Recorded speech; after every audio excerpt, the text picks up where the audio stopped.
The Court considers that, with regard to the present situation, Israel must, in accordance with its obligations under the Genocide Convention, in relation to Palestinians in Gaza, take all measures within its power to prevent the commission of all acts within the scope of Article 2 of the Convention, in particular, a. killing members of the group, b. causing serious bodily or mental harm to members of the group, c. deliberately inflicting on the group conditions of life calculated to bring about its physical destruction in whole or in part, and d. imposing measures intended to prevent births within the group.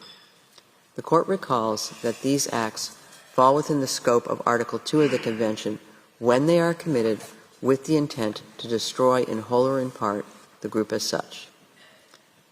The Court further considers that Israel must ensure with immediate effect that its military forces do not commit any of the aforementioned acts. Measures are addressed. The Court is also of the view that Israel must take measures within its power to prevent and punish the direct and public incitement to commit genocide in relation to the members of the Palestinian group in the Gaza Strip.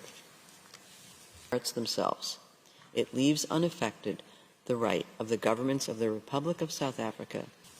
The Court further considers that Israel must take immediate and effective measures to enable the provision of urgently needed basic services and humanitarian assistance to address the adverse conditions of life faced by Palestinians in the Gaza Strip.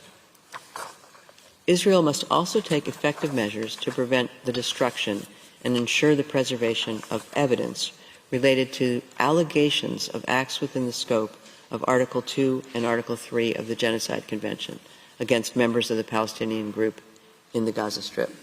Arguments in respect of these questions.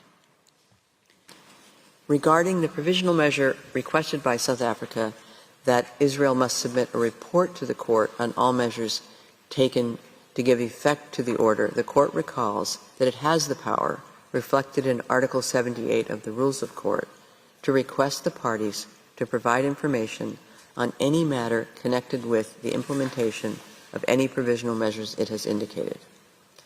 In view of the specific provisional measures it has decided to indicate, the Court considers that Israel must submit a report to the Court on all measures taken to give effect to this order within 1 month as from the date of this order.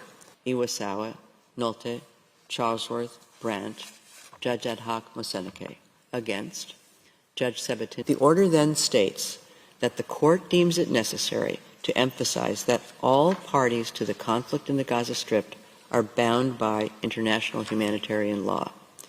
It is gravely concerned about the fate of the hostages abducted during the attack in Israel on 7 October 2023 and held since then by Hamas and other armed groups, and calls for their immediate and unconditional release.